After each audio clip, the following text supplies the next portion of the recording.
And we're live with Jeff and his sound effects um, of it's Hi, I'm just Jeff, technical thing. the Spaz.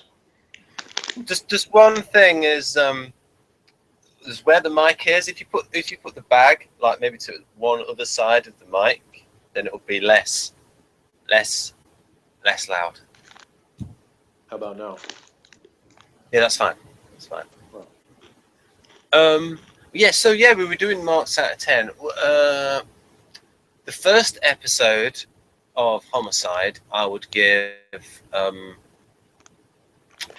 8 out of 10. When I first watched it, it was about 7 out of 10. When I watched like the first half again, and there was like lots of little bits that pick up, I'd give that about 8 out of 10. The second episode, which was the one about I'd give that a lower number, maybe about 6 out of 10. In terms of that, wasn't because it was a bit grim for me, and there wasn't as much funny lines in. And then the third episode, which they transmitted as episode 9, I give that a higher rating in terms of the dialogue. I'd give that about 6 or 7, depending on what I'm looking for. If I'm looking for the humour and the dialogue. So, and then what was the one after that? Episode 4. So it's in that sort of range of 6 and 7. Maybe about 7, I would say, is the range, because it's sort of like steadying out, I suppose. And I'm still getting used to, and generally I like the acting. So there we go. Now we are on. I would give Gone for Good a 10, and Ghost of a Chance a 9, and Which is Gone for Good? Is that the first one? yeah, Yeah, that was a good one. Very good. Night of the Dead Living a 9, and Son of a Gun a 9. The reason why, folks, I'm giving it a lower number is because this is usually not my genre, and it's a bit grim, and it's the fact that it's the characterization and things like that that make it worth watching for me. Like, because you've got 3 funny characters in Bolander, Crissetti, and Munch, and they help to lift it. Plus the acting is, and plus is it Andre Braugher? His performance is very good, very compelling, very convincing. It's just for me to watch something that is so downbeat, because it's about a pretty grim subject. That there needs to be something to lighten it, and it does lighten it, but without ruining the tone. So that's a nice little feat that they've pulled off there. See, the only reason I'd give Ghost of a Chance a 9 instead of a 10 is because of the thing about Felton using the tarot cards. That's the one thing that makes it a 9. And then Night of the Dead Living, it was so realistic that I was hot watching it. Yes. I don't like being hot, so that knocks it down to a 9. Yeah. And then in Son of a Gun, I don't like hospitals and doctors, so I bet G doesn't have to tell you to take your tie off. No, I would have been like Felton in that sense. He would have been having to tell me to put on my tie on a regular basis. Anyhow, Blake 7 review. Oh yeah. Yes. It's Can you tell Blade I'd rather 7. talk about homicide? Yes, just a bit. But it's balanced out by me talking about Blade 7. So yeah, this one, Time Squad. So first of all, let's start with the bit that sort of build up. Did Jenna look good in this story? Yeah. And not just from the front. Exactly. We got some nice. I'm trying to think of the polite way to put this. Some nice view from the back in this episode. A rear view. Yeah, yeah. And from memory, it was sort of like pink denim type stuff. Yeah, it's kind of pinkish purple. Yeah. Yeah. Yeah, she definitely wins for best outfit so far, though. I have to say that Avon's tunic or whatever you want to call it looks pretty good too. Was he wearing a silver thing in this one? Because I just like heard Jeff watching it. I'm just going off memory. Kind of brown, but it has sort of a sleek look to it though. Right. So, what do you think of the? Yeah, go on. This one was scarier than the last couple episodes or last episode. I forget how many I've seen now. I guess this is the fourth one. Yep. Yeah, the first episode had some scarier stuff, and the last two really haven't that much. And then this one kind of brought it back. There was more suspense and more like watch your back because somebody could be behind you kind of things. I found myself being like, man, I don't think I would want to be alone on that ship myself. Even with Jenna. Well, if I was with Jenna, I wouldn't be alone. Oh, yeah, fair enough. But I wouldn't, take the order to go do something else by myself. I'd be like, no, I'm coming with you. That's when all the bad stuff happens, is when you split up. Everybody knows that. If you stick together, less chance of you being ambushed. Right. So, just a different pad. So, how many would you give it out of 10? I guess about 5. Okay, that's higher than the last one, because the last one you gave 3, I think. Yeah. Yeah, because I was thinking about that. And I would like all of the elements, the suspense and the kind of scariness and, who's going to jump out of where with weapons and, the different like perils that are facing the characters. They're all really well done and set up, all of that is good. The problem, as I said earlier, before we were recording, is that I just don't care about the characters yet. I say yet because there's a chance maybe I will later, but at this point, I'm just like, it's like I can get into their universe and be like, okay, here's where we are, and within the realm of what they're doing with everything, I'm like, yeah, this is well done. But it's just not that interesting to me. Like, I'm like, if I was cut off from the show and could never watch it again, I wouldn't be like, oh no, I can't see what happens. Because it just doesn't matter that much to me. So that's why I gave it a 5, because that's like, halfway between the bottom and the top. So it's sort of like, it's acknowledging that it's not bad, I'm not sitting there going, oh, this is stupid, or this is bad acting, or this is bad writing, or this was, bad casting. There's plenty of times that those things will come up in shows. So I'm trying to give it credit for the things that, they did well. but it's still the reason I can't give it a higher score is because it's like it's not really that compelling to me. Right. You know, it's like I can't figure out what Blake's doing for one thing. That's kind of the thing. Is like I don't know what he really cares about or what he's really trying to do. I can get the motives of some of the other characters, or at least a couple of them, but his motives are kind of hard to figure. I'm not even sure if he knows what his motives are. Well, you saw what he's been through in the first episode. Right. So he's kind of all over the place, which again makes it a little bit unrealistic that all these people would follow him almost blindly. Like Avon seems like the only one who really questions him ever.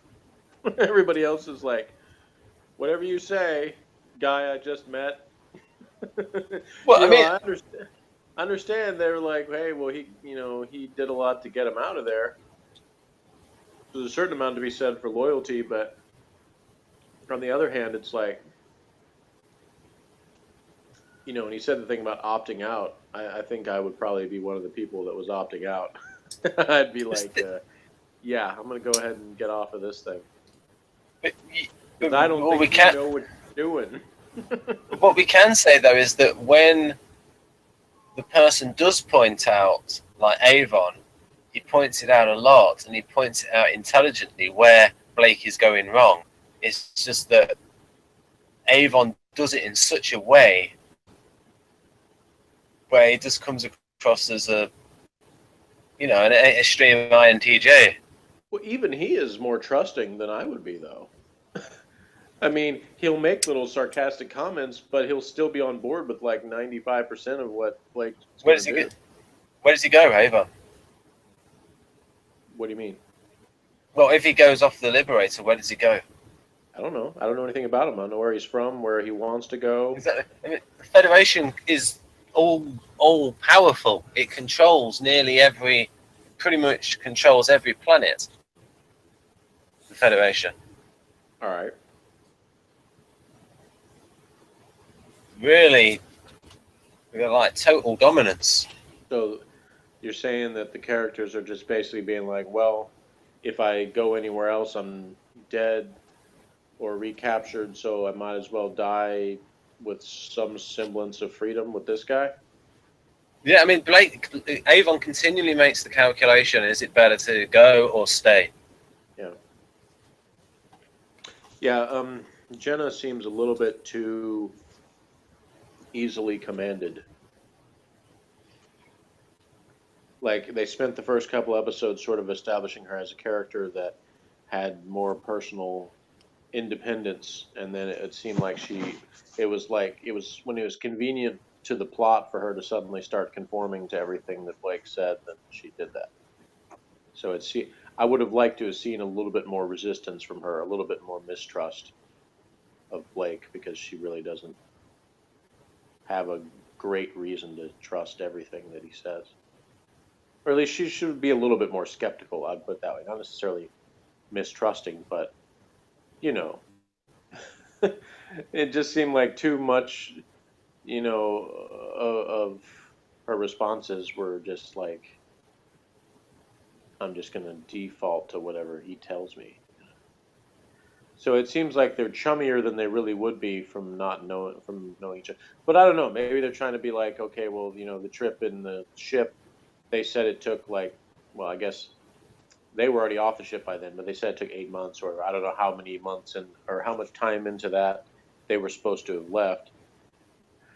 But I guess it was longer than, they show you on screen. So maybe they got to know each other better off screen than they showed. What do you think Jenna thinks of Blake? Well, I mean, from what they've shown so far, she obviously feels like there's some reason to care about him and think that he's a good leader. Because otherwise she wouldn't keep doing what he says, even though she keeps being put into danger. Yep.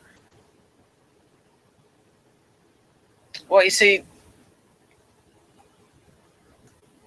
to answer this would be to say things about the future, and I don't want to do that. Well, and that's my point. Yeah. Because if you can't answer it without saying things about the future, then that basically shows they haven't done enough with what they've done so far.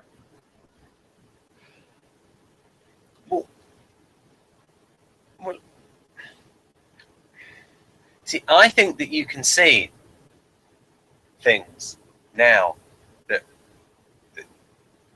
you, what I mean is, if you see things in the future, then see this again, you say, oh, I don't want to say it. I don't want to say it. But okay, I'll take the point.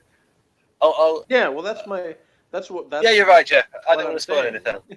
Is if you and that's the same thing I could say with Homicide, is if that I know where the characters are going, but I wouldn't try to say, well, where the characters are going justifies something they do now. In fact, I said the opposite in one of the reviews we did on that. I said that in Night of the Dead Living, they withheld some details of things, I think, for strategic purposes by the producers, because they weren't sure what they were going to do about certain things. So, when it came to the details of characters' families and things like that, they didn't say names and ages and stuff of a lot of them because, I think they wanted to leave themselves open for what they were going to do or not do with those characters in the future. Right. So yeah.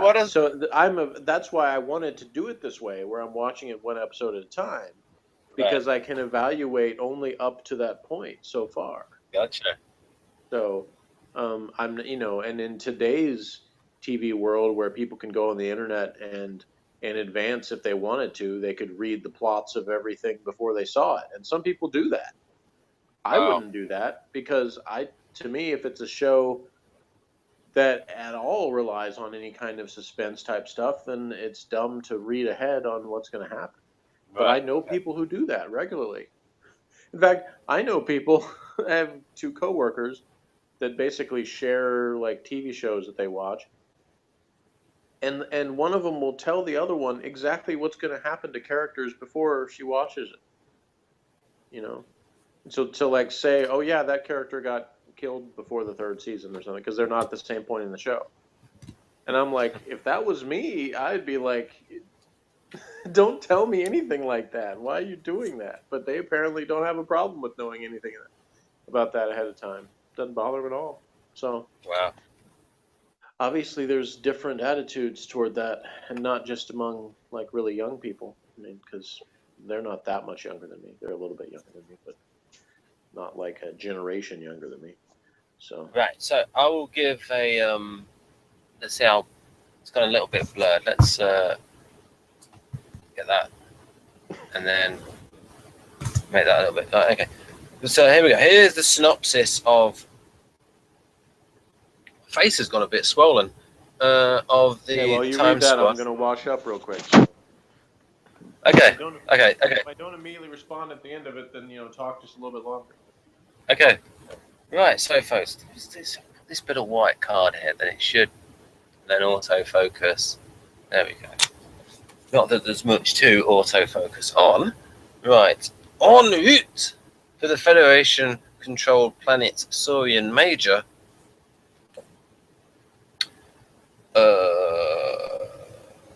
The Liberator stops to answer a distress call and picks up a small capsule containing 3 cryogenically suspended aliens, guardians, it transpires, of a gene bank, one of whom has died in transit.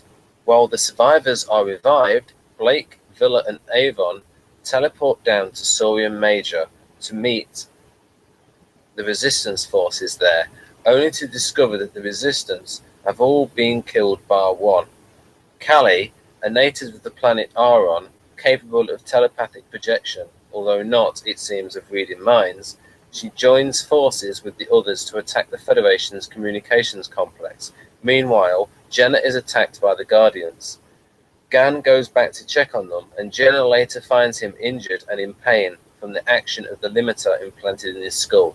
The two fight off the Guardians, including a previously unsuspected fourth, and bring the expedition party back to the ship.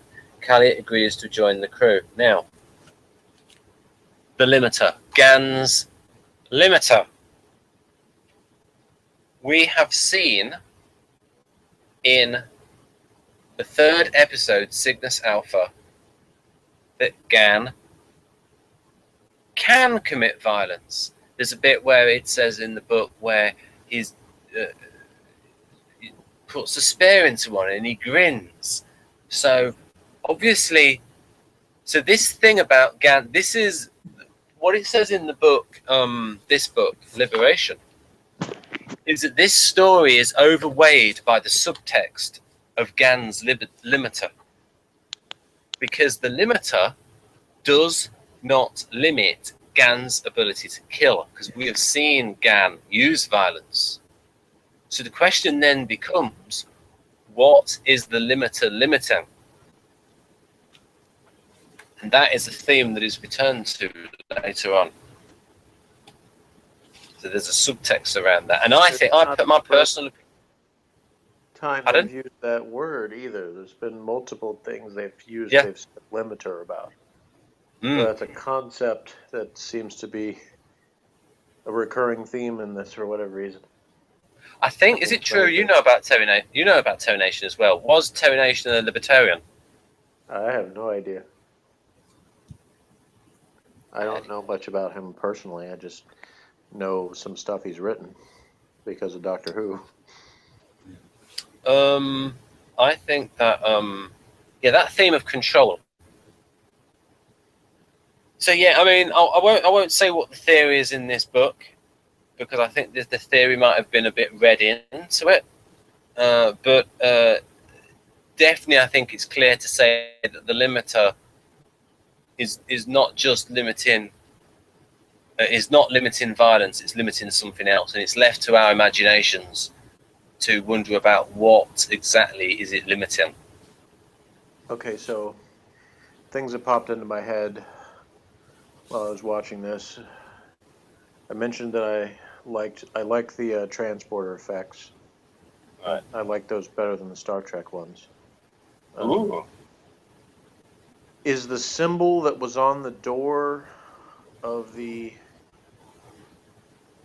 place they were trying to blow up, is that the Federation symbol? Yes, and it's very, very, very, very, very much like the Star Trek symbol, isn't it?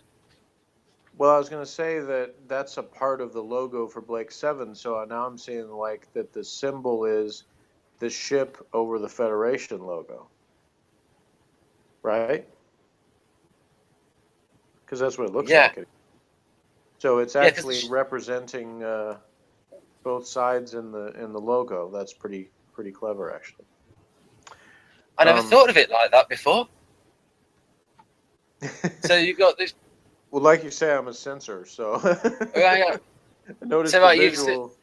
Yeah. So yeah, because that you was say my it represents. I was thinking of that as being like, part of the resistance or whatever. And then I saw it on the door. I'm like, well, wait a minute, is that the Federation symbol? So because that's what the Liberator looks like. Uh-huh. It's weird. A weird little thing. What else before I forgot? Oh, this was designed by Roger Murray Leach. Yeah, another Doctor Who person who worked on Doctor Who. I guess I can't really say surprised, but I'm not sure why, other than just having a antagonist for this episode, why they would have the capsule with the aliens in it, and then none of them survive the episode. It's like they introduce them as this thing. They go into all this stuff about how they got there. They were what they were using to keep them from aging and all this. And then when they get out, then they end up having to kill them, and then that's it. So of course you don't tell me about future stuff, so maybe it's not it. But it just seemed weird that they would bother to have all that background information on the people that weren't surviving when they've had less background on the people that are part of the main cast. So that one kind of puzzles me. But I guess maybe that's a Terry Nation thing too, because I guess in Keys of Marinus he had a lot of background on characters that didn't last very long in that story too. I think lots of people have said that the use of computers in Blake 7 was well done. Like, they put a lot of effort into all the little bits with computers. Like, they're going to like tracer circuits and all these kinds of things like that. I've always thought it was a funny thing. This is just sort of a general comment on humans, I guess. That people will call ships and computers and cars and stuff he or she. They give it this personification. That's probably not the right word, but they make it personalized, or as if it's a person.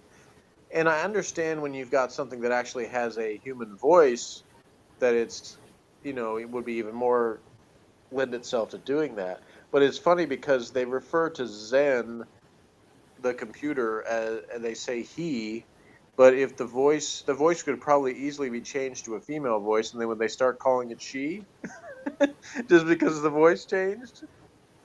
That's just that's not unique to this show. It's just kind of a funny observation that I've always thought was weird, because I don't do that. I don't call my car a she. I don't say that about like vehicles and computers and stuff. My older brother though does. That's the funny thing. An INTP, all of his computers have names. He named Oh them all, and gosh! they're all named after Japanese women. So Wow. and I've even had a couple of them because he's put together computers for me. So I've had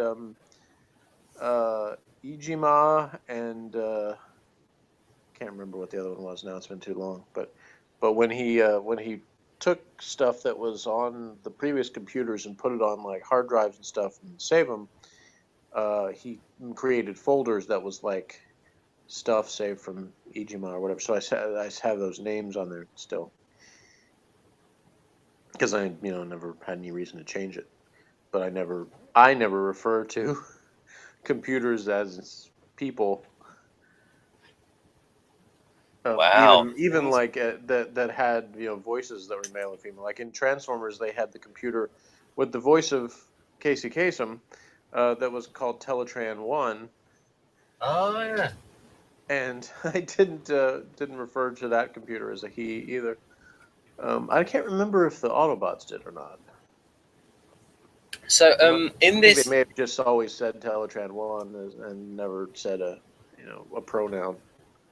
right. So that means Blake 7. Uh, right. So oh, actually, the one I should hold up is oh, I forgot to do it for the last time. Well, so I can mention it this time though, because in the last episode I forgot because of the comedy book, Maximum Power. So, any funny lines you remember from the episode? Yeah, the squirrely guy had a few funny lines,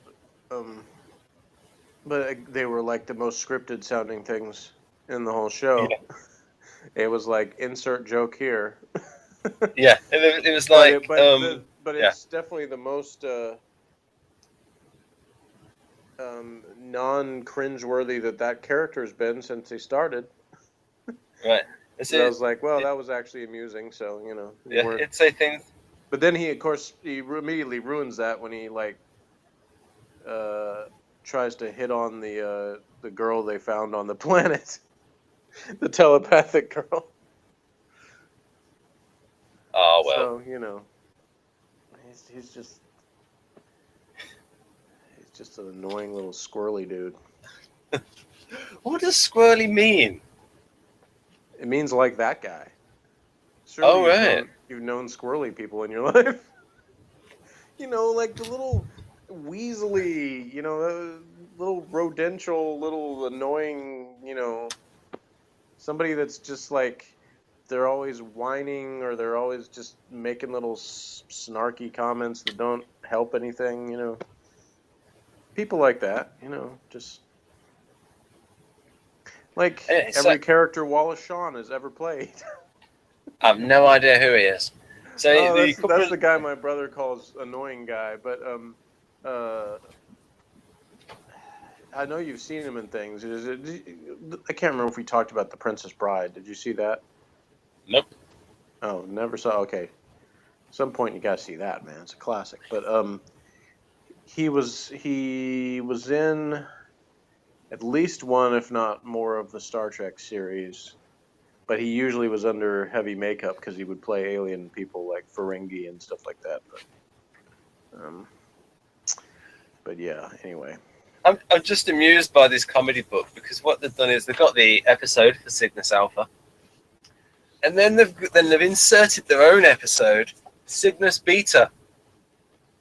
It's just made up a whole episode for the book. See, I got confused because I didn't know how many Blake 7 books do you have? Well, I have this one, the program guide. I have Liberation, which is in depth. I have the this is the comedy book, the sort of spoof book. I have the Blake 7 novel here. I won't give the name of it. And then I've got a Terry Nation guide with pictures in it, but you don't want to see that because it might give things away. Yeah, I've got a few. I got confused because I thought you said that you were reading from one book and it had both the real description of the episode and like comedy stuff added. So I didn't realize that was two different books. Yeah. Because but you see, the real fans know where they're BSing and where they're not, and it's part of the fun is to see where they're taking the mickey and where they're being serious. Well, it makes more sense now that you're saying, because I thought it was trying to be like it was trying to give like real information, but then they would just make things up, and I'm like, that seems rather confusing. Yeah. Well, so what we can do is we can, because we missed a few of those, but I can say what I think the funny lines were. We've got here. Villa was saying, "I plan to live forever or die trying," and then there's one bit where he touches a plant, and he goes, "Oh, it's a bit clammy," and then Blake says, "You need to be a bit careful. Some of the plants even have an intelligence rating," and then. Villa says something like, "Oh, good. I'd hate to be eaten by something stupid." Right, so...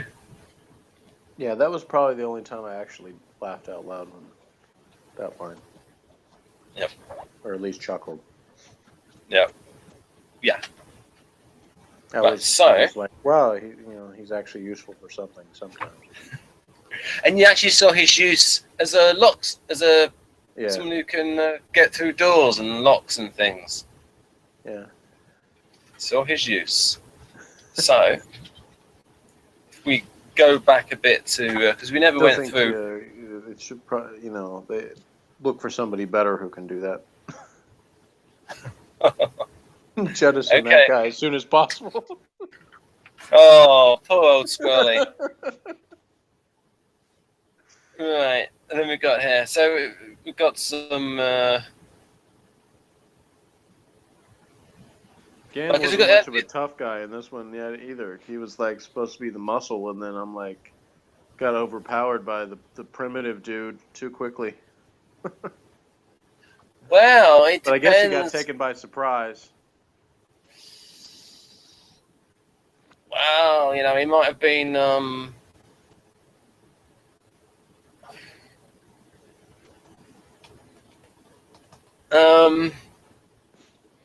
At least, though, I have to give him credit because I said in the last episode with you that they didn't explain, why any of them, what they were really trying to do, why they had to stay with Blake or whatever. And then this episode, they actually did have Gan give a attempt at an explanation anyway as to why he's doing it. It's something that's always revisited. It's a theme of them, should people go, should people stay? Mm-hmm. Right, that's a continual theme. They haven't really explored that yet with Jenna. I don't know why I always go blank on her name, but maybe she doesn't look like a Jenna. Like I want to call her something else, but I can't think of what to call it. But yeah, when you said this episode kind of featured her, I thought maybe that there would be more of that, but it wasn't really. Just she did get some good action scenes, but she still hasn't really told much of her background yet. Right. Right. So we've got here. So we go back to some of the lines from because I also want to say bits on this, but we did the way back, so we won't go through all of it. But so, for instance, going back to Spacefall, which was the one on the London with the mutiny, they've got the random insult filler with confined spaces. There's a medical name for it, and then Jenna interjects cowardice. And then we've got yeah, I mentioned that line. Yeah.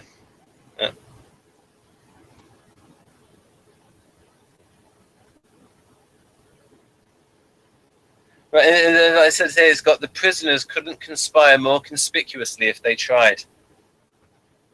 Because you were talking about that, about how it's so obvious on camera that they were conspiring, and that they could have really had a microphone.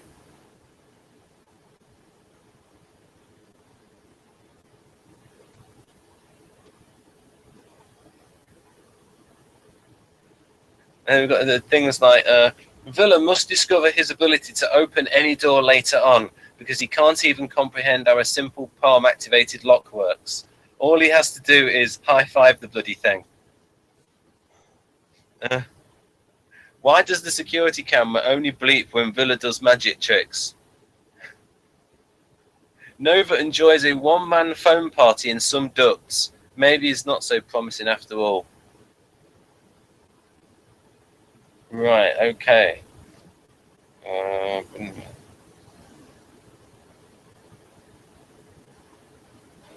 We know they put it in the book. Why was Raper, and then they put a line through it, Raker, wearing his seatbelt on the bridge? No one else is.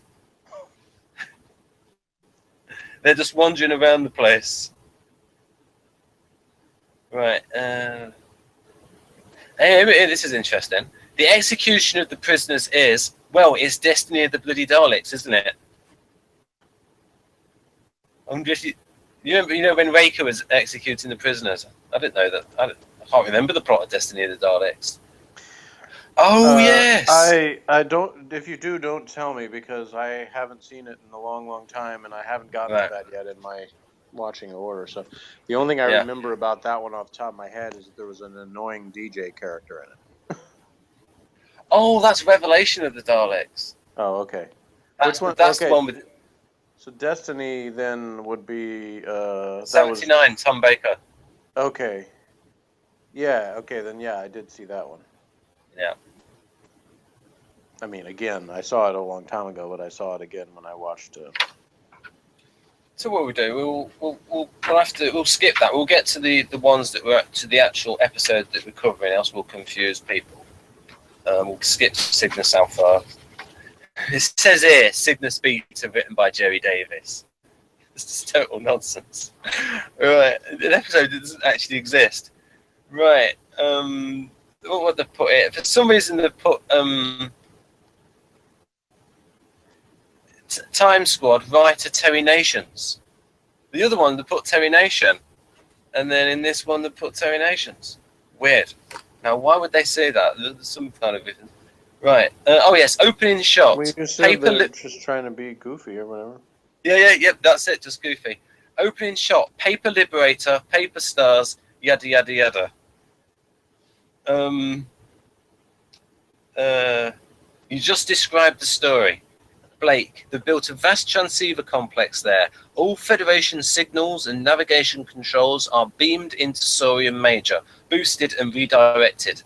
It's a vital nerve center in the Federation space control system. Destroy that and you blind, deafen and silence them. That's what we're going to do. Random insults. Villa to Avon. Listen, Fingers, computers are yours, doors are mine. In a nutshell, you know you're in trouble when the high point of an episode is recognizing a familiar nuclear power station.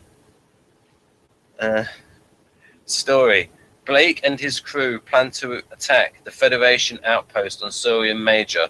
En route, they come across a derelict spaceship with 3 cryogenically frozen bodies on board.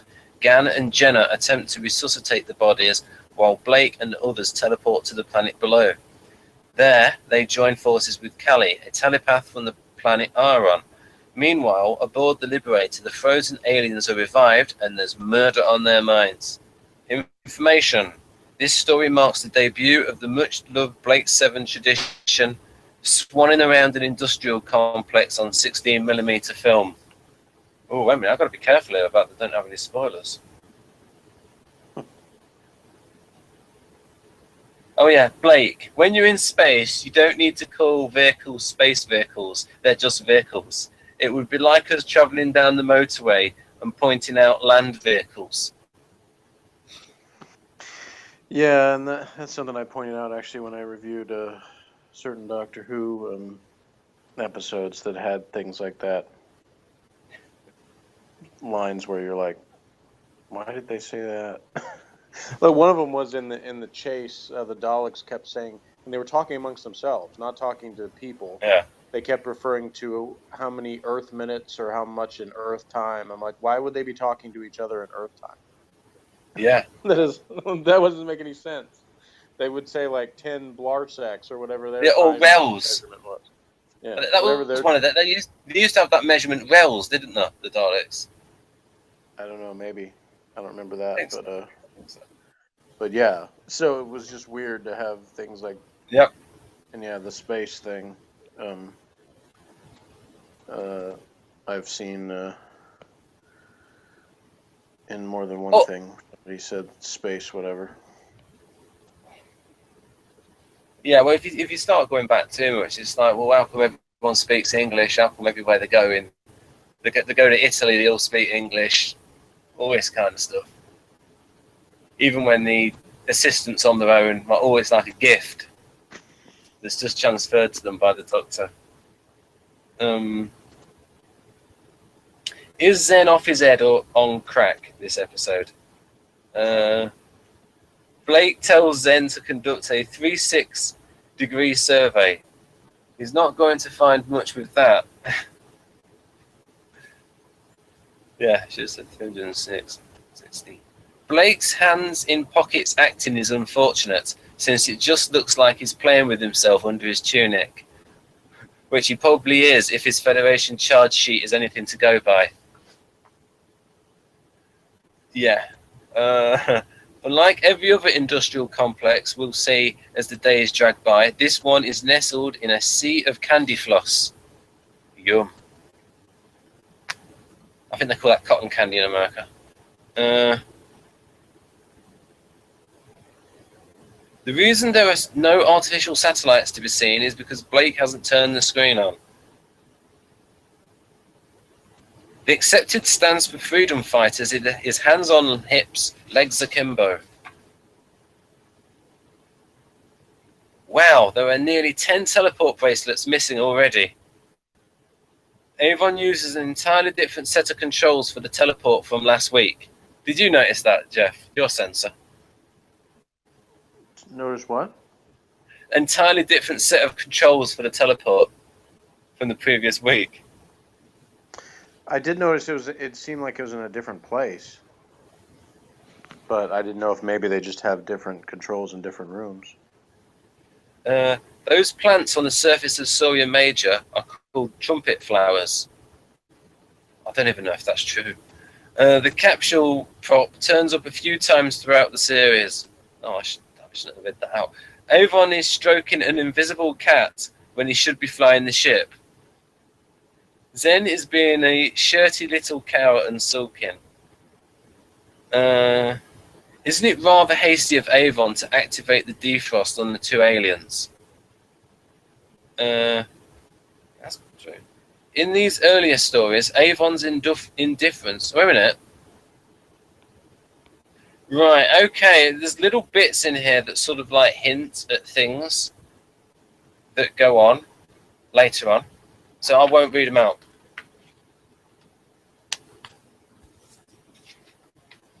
Because you want to be in You don't want any like you don't want any hints into stuff in the future.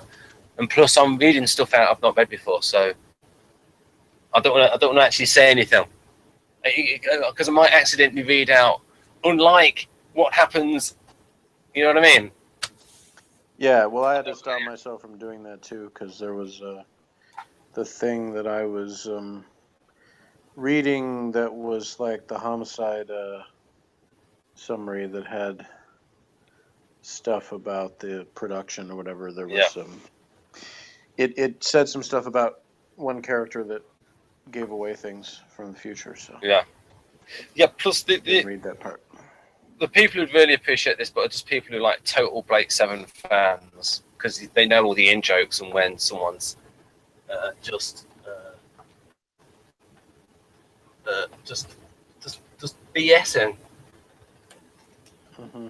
So it had a few good lines. Jenna looked good in her pink stroke purple denim jean type things. And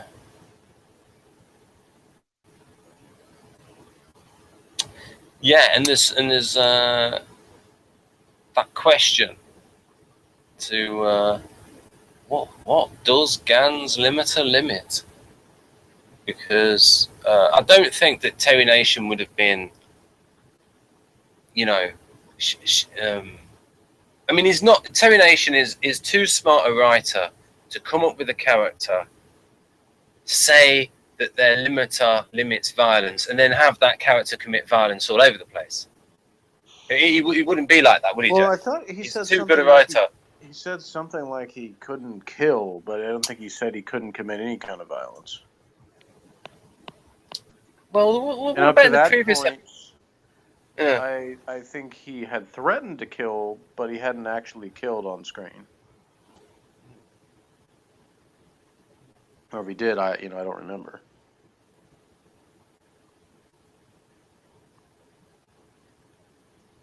Yeah, but there are certain times.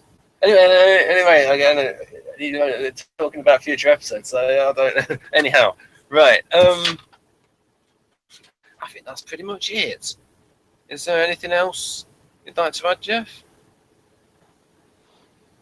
No. Okay. Then it's good night. I'm awesome. Okay, that's taken as read.